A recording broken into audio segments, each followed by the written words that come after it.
Keep my eyes open to force reality.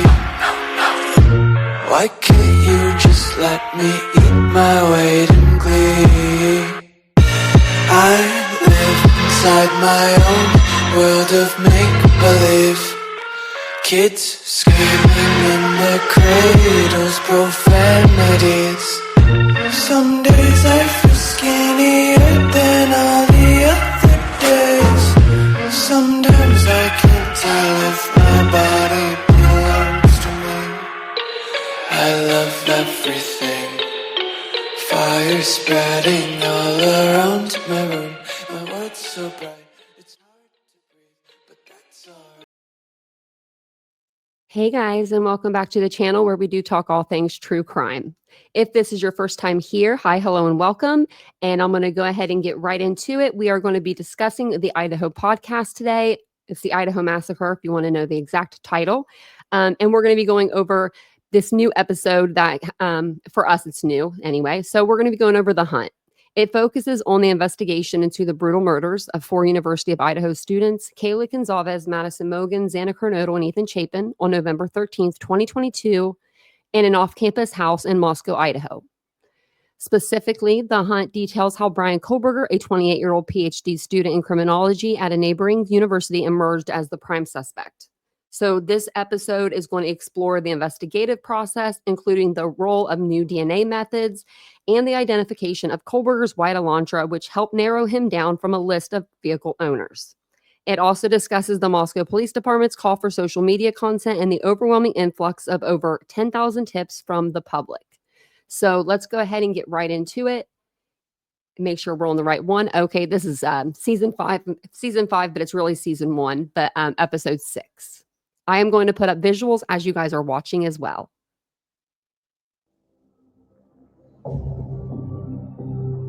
The Moscow Police Department put out a renewed call for social media content, pictures, and videos from the community. Investigators are still asking anyone with any information to contact the Moscow tip line. The investigation into who killed 4 University of Idaho students has now received 10,000 tips.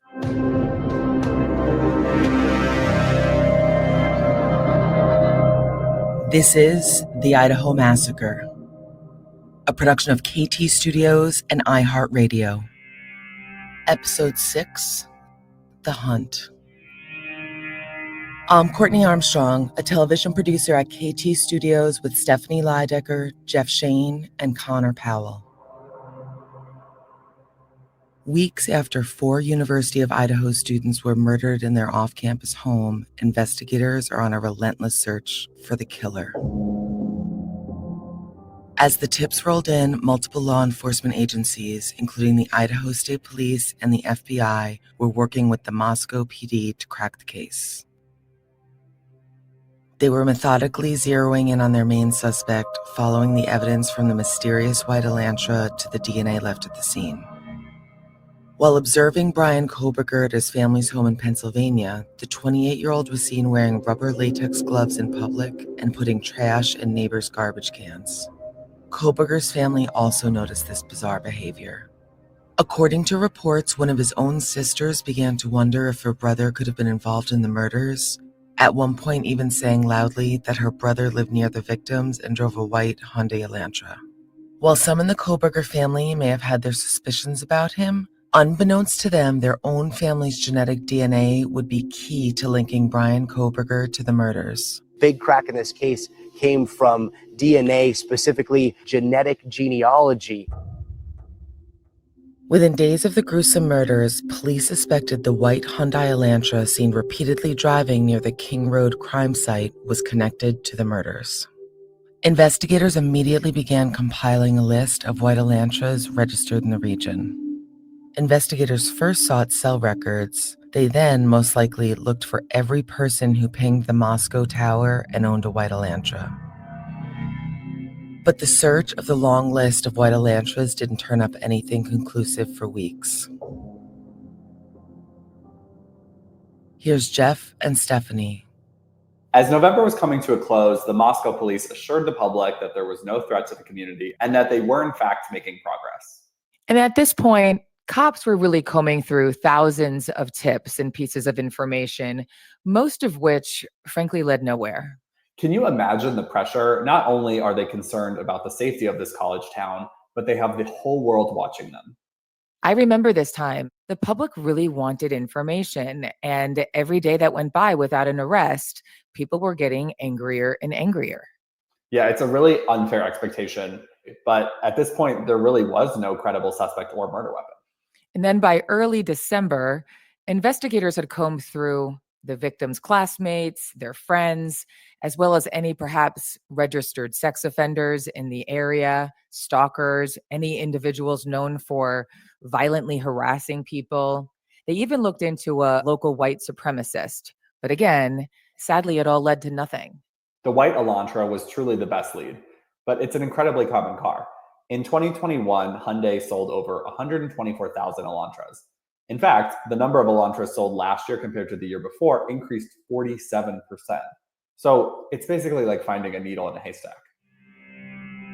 For weeks, Bryan Kohberger was simply a name on an ever-growing list, one of the many White Elantra owners. And then he was the lone suspect and under arrest. Suspect Bryan Kohberger is behind bars after investigators linked his DNA at the crime scene to the DNA taken from the trash at his parents' home.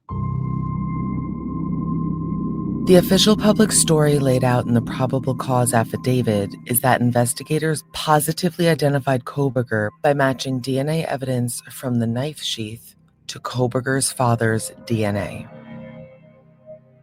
But investigators in the Idaho police lab didn't have a positive DNA match for the 28-year-old criminology student until at least December 27th, when a surveillance crew pulled his father's DNA from the trash.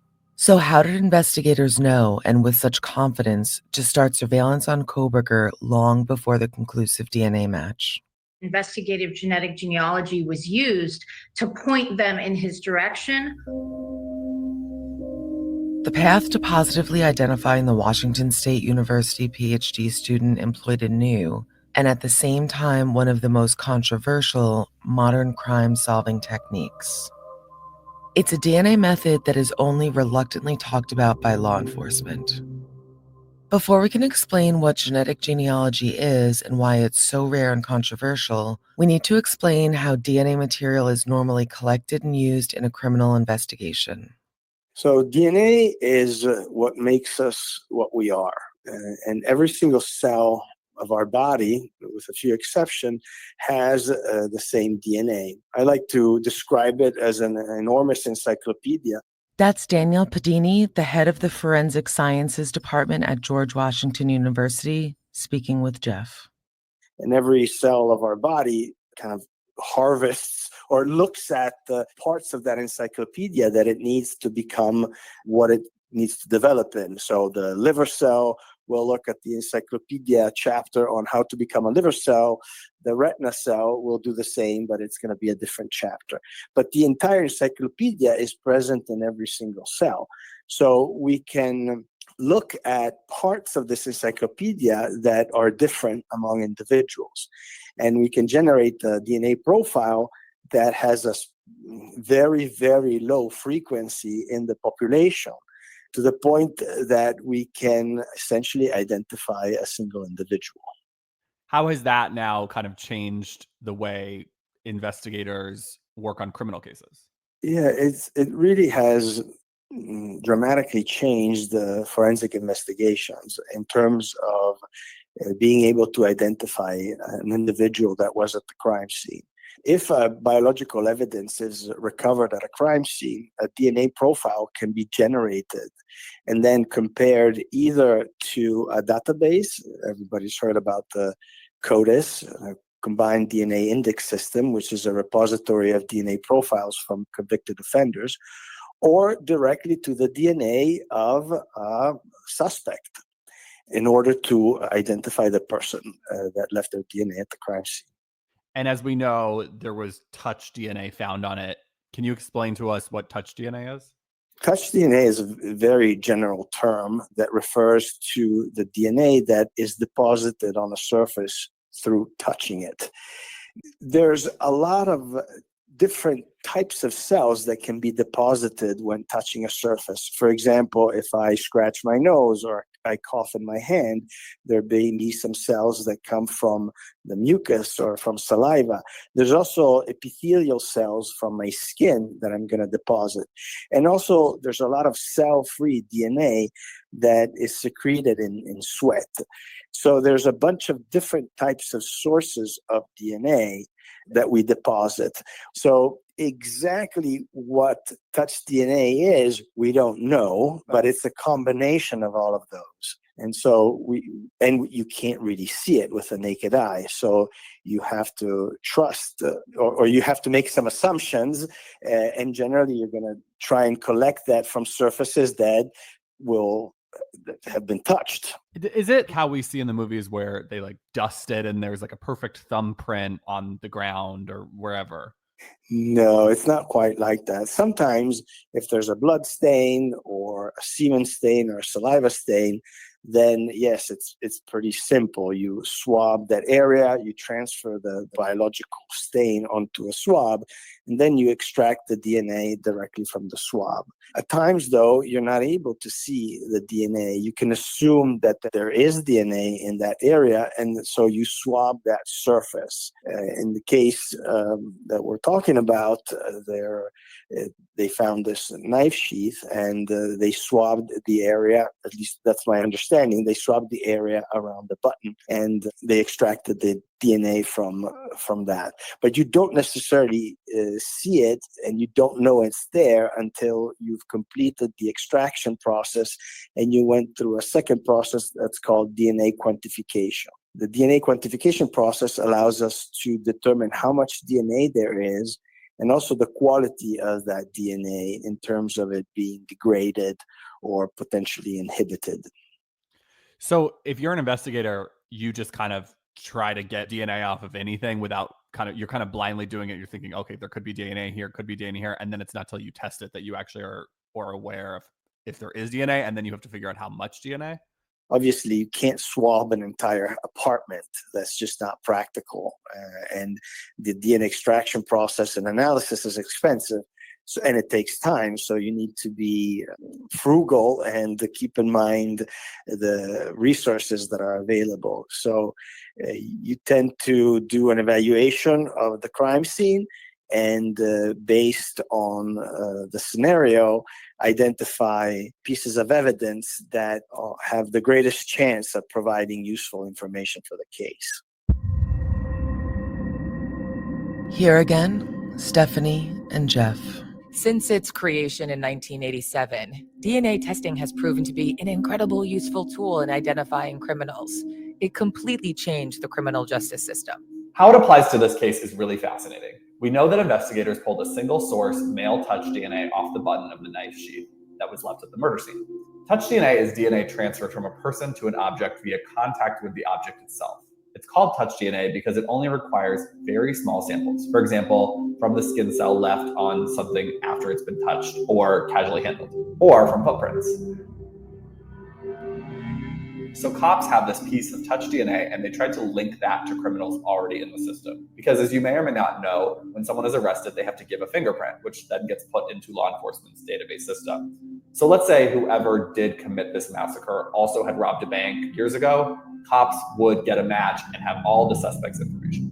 But that didn't happen here, because by all accounts, Bryan did not have any kind of a criminal record. Maybe he was busted for tailgating or something, but that was the extent of it. I would think that since he had wanted to work in law enforcement and apply for that internship, that he might have had to give his fingerprint at some point. But there was no match in the system of DNA at the crime scene, so unfortunately, this was just a dead end. Let's stop here for a break. We'll be back in a moment.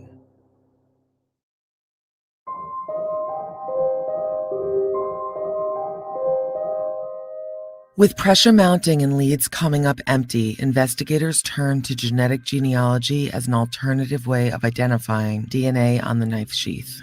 Here's forensic expert Joseph Scott Morgan.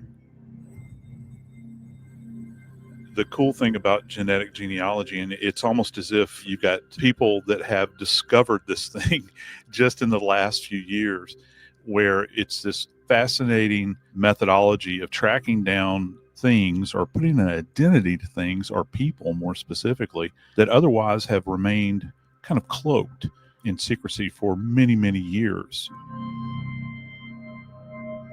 How would you say it differs or doesn't differ from regular DNA testing?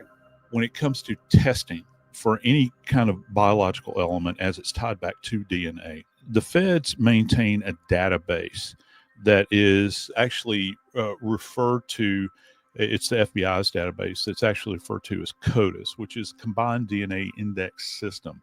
And people hear this term thrown around quite a bit. And I'm sure that folks have heard about, where you have sex offenders where they are mandated by court to give up a sample. And once that sample is rendered unto the courts and unto the system, it's banked at that point in time. So those are known offenders, all right? On the other side of the house, you have what's referred to as a forensic database. Those are these horrible crimes, just like the Golden State Killer, that have gone undetected for many years. Those are forensic cases where you have a sample, which is essentially the DNA code that's built into all of us, but yet you don't have an identity that goes specifically to that person.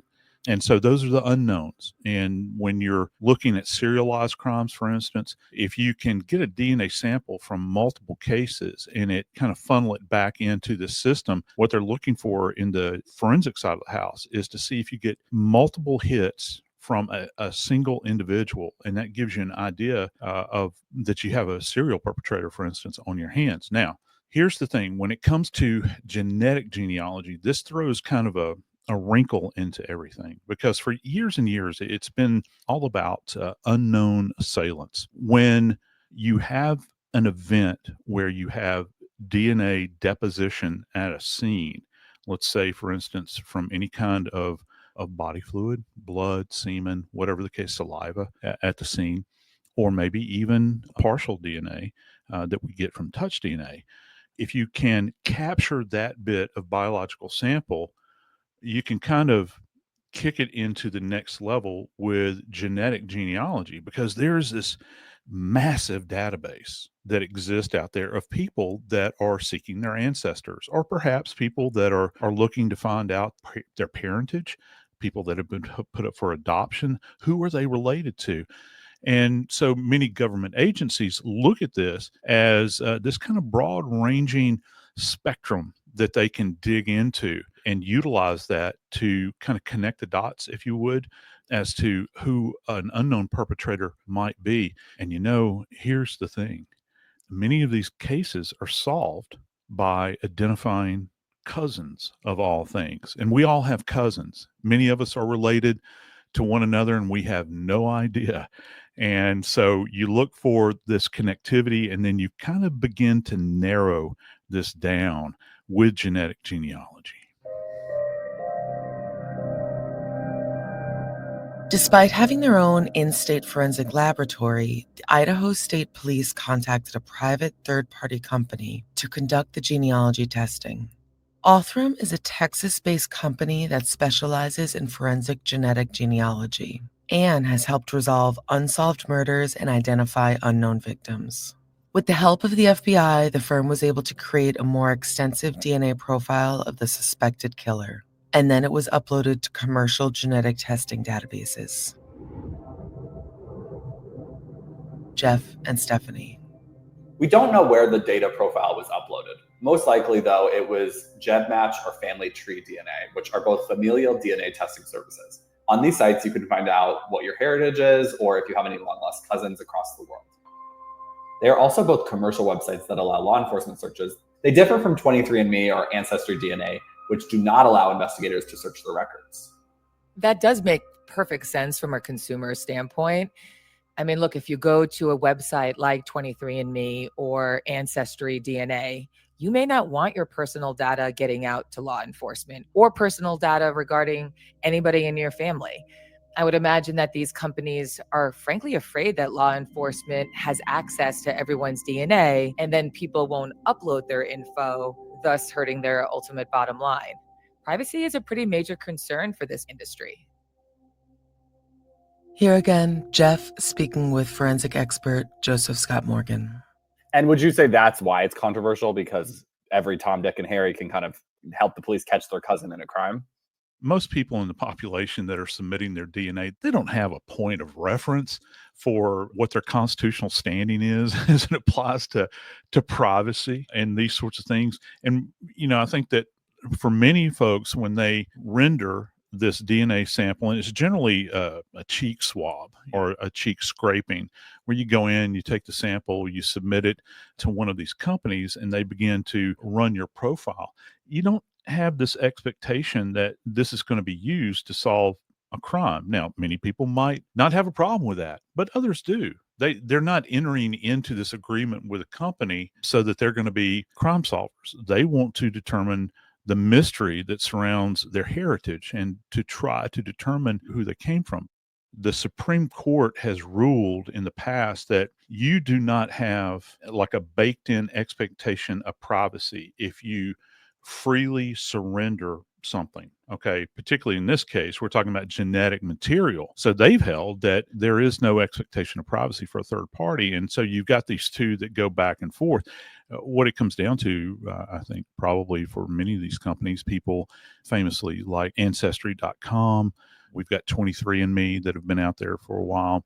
They have vigorously stated that they are not working with any government agency, and they're not going to surrender anything unless they're being presented with a subpoena, that they are in fact being compelled to offer up these profiles that they have. And so that in and of itself is kind of striking when it comes to the utility of forensic genealogy. And is that why you think to use it or to talk about it when they do use it?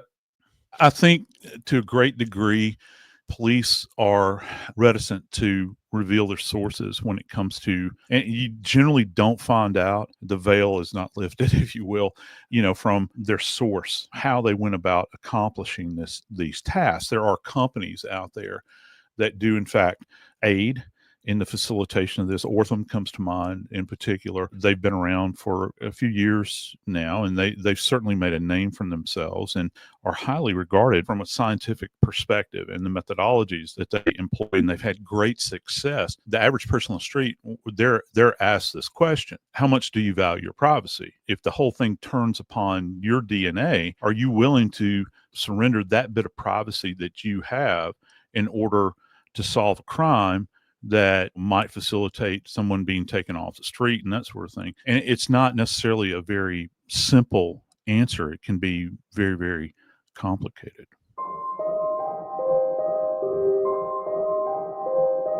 This case, I think, is different because we hear about it so much for cold cases, but this is an active investigation where genetic genealogy came into play. So obviously, like question 4, it's normally in cold cases, this is a little bit of an outlier. Yeah, because this is in fact not a cold case. From the very first day that this happened, you could hear the whisperings already. I'd say probably within the first 12 hours of me being on the air and covering the case. From a forensic standpoint, I had questions being thrown at me repeatedly about DNA and DNA linkage to a potential perpetrator. How is it possible that a subject could go into an environment which we can, I think, pretty safely state is just a bloodbath and not leave some essence of themselves behind? And you have the genetic connection at the scene in that home where this massacre took place. And then apparently you have genetic connectivity at Kohberger's family's house. So now you're looking at two things that are kind of coalescing here. They're coming together, and you begin to create this picture. It's a damning bit of evidence, I think. Now, the courts, the attorneys will get together and they'll begin to question things like sourcing and procedurally, how was this done? How was the assessment done? How can this actually be validated? How do we know the sample may or may not have been contaminated because it is so very fragile? Those questions will come up, but the fact is you have this arguably astronomical numerical mountain that the defense is going to have to climb in this case. And I don't necessarily think that the DNA data that they gathered there in Pennsylvania and the DNA that we know about, at least thus far, from what was collected at this quadruple homicide, is the end of the DNA. There very well might be more. We just don't know what it is at this point in time. What's your opinion as an expert? Do you think genetic genealogy should be used for arrests or narrowing down suspect lists?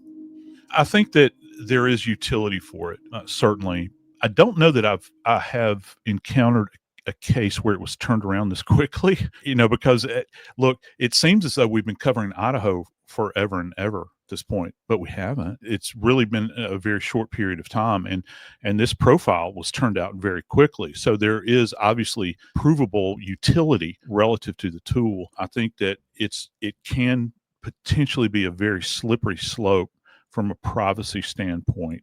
There are so many cases out there that are cold, and you would want nothing more than to have answers to these things that have kind of lingered in our mind and actually have become part and parcel of our history. And certainly in the true crime community, can you even imagine if they were able to, say, for instance, come up with a bit of unidentified DNA from, say, the Black Dahlia case or from Jack the Ripper, and they were able to construct some kind of DNA profile based upon that? I think a lot of us would really like to know who those individuals might be that committed these crimes. However, we have to keep in the forefront of our mind what our expectations are as American citizens. Do we have a right to privacy? And this is not just maybe our records or our papers that you're talking about government authorities having access to. We're talking about our base genetic code.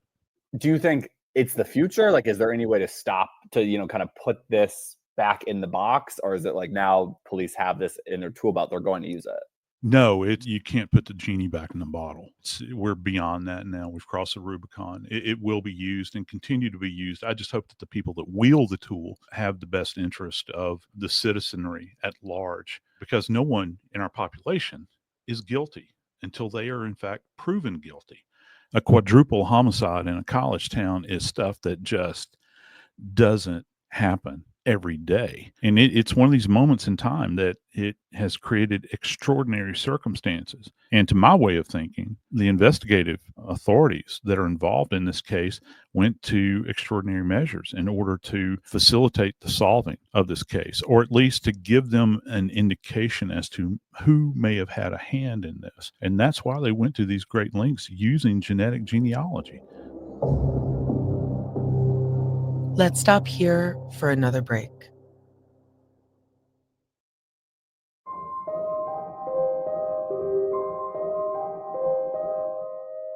Once FBI investigators and Othram genealogists had the DNA, they began to look for full or partial matches to the suspected Idaho killer's DNA. The first results were distant relatives. Slowly, they created a massive family tree that utilized the genetic information of the Kohberger's immediate family, cousins, and all of their distant relatives. That tree would have provided a short list of potential suspects within the Kohberger family tree. Again, Stephanie and Jeff. The most famous successful case of genetic genealogy mapping is the Golden State Killer. In the 1970s and 80s, he terrorized California, murdering at least 13 people. Likely, he killed and raped many more. But even with DNA evidence, years went by with no solid leads, and the cases went cold. Why? Because the killer wasn't in any criminal database. But in 2018, investigators had an idea. They used public DNA information to see if they could locate and identify family members of the Golden State Killer using genetic genealogy mapping. After painstakingly mapping out the killer's genetic links, police were able to identify Joseph James D'Angelo, a retired police officer living outside Sacramento, California. To me, it's super interesting that he, just like Kohberger aspired to be, was also in law enforcement. I agree. So anyways, this technique is now being used to solve hundreds of cold cases. I'll say this, though, it really does require a shift in the process and the procedures that are currently in place to catching a bad guy, because labs really aren't set up to do this type of genetic genealogy mapping. They also don't regularly employ genealogists who map family trees. But all that might change because of the success of the Idaho investigation. On the morning of December 19th, investigators positively identified their lone suspect. By mapping the genetic similarities of the killer's relatives, police were able to confirm through DNA genetic genealogy mapping that 28-year-old Bryan Kohberger was the likely killer.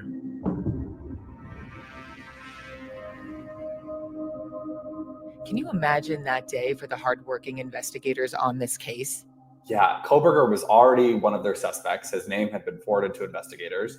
He drove a white Hyundai Elantra. He lived near the victims, had exhibited odd behavior, and his cell phone had pinged in the area of the crime. He checked every box. And yet, without a murder weapon or some kind of DNA evidence, police still don't really have any real case against him. While it might seem like a lot in hindsight, at the time, it was all really circumstantial. To make an arrest, cops really needed something more. And it's not really clear if Kohberger was quote unquote the suspect before the genealogy info came back, or if his name was just on a long list of persons of interest.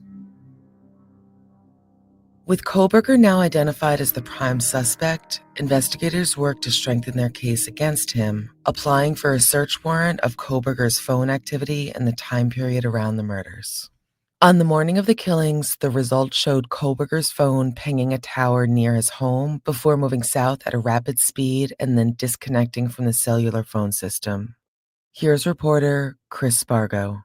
So at 2:42 in the morning, Bryan Kohberger's cell phone is recorded as sort of being on the network in Pullman, Washington, where his dormitory is on Washington State University campus. Then a few minutes later, it goes off the network and is disconnected.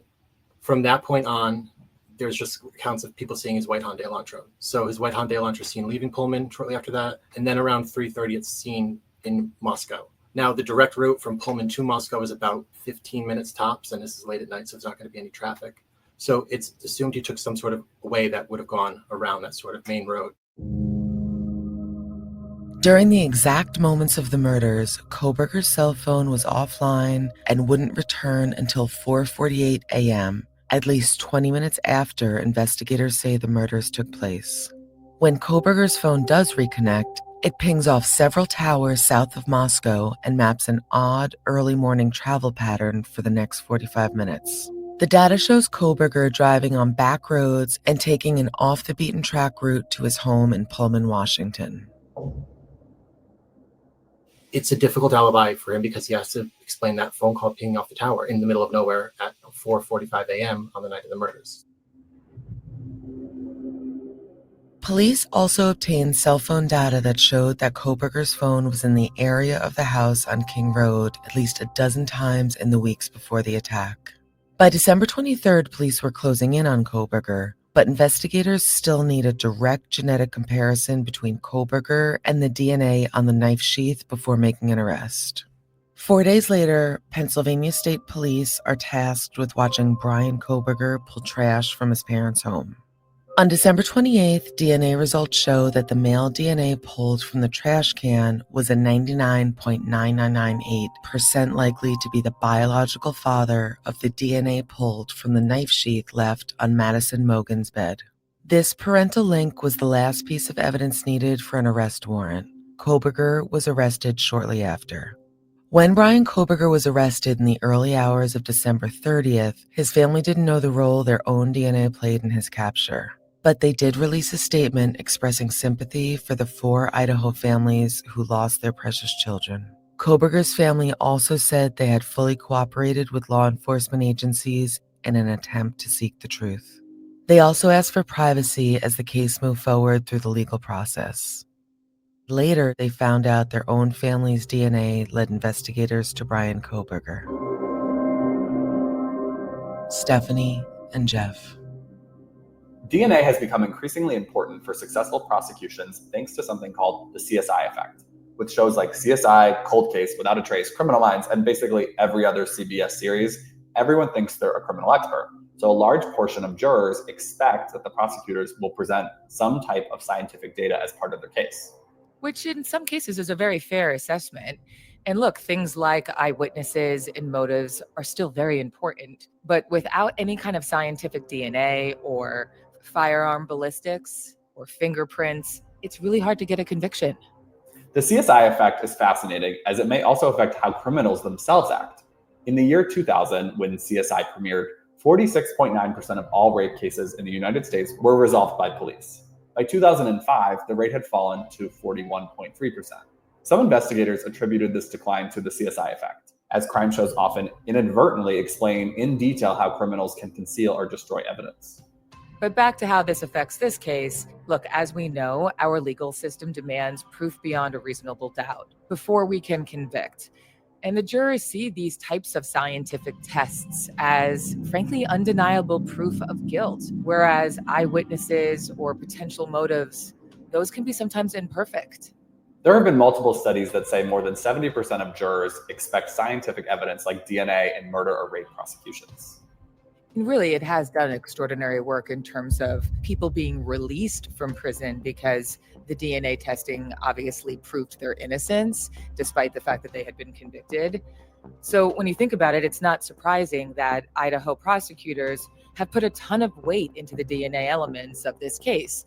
If this does go to trial, it's safe to assume that prosecutors will have to show that Bryan Kohberger was in the house and his DNA was all over the crime scene where Kaylee, Madison, Xana, and Ethan were killed. The question is, though, is that going to be an impossible task? More on that next time.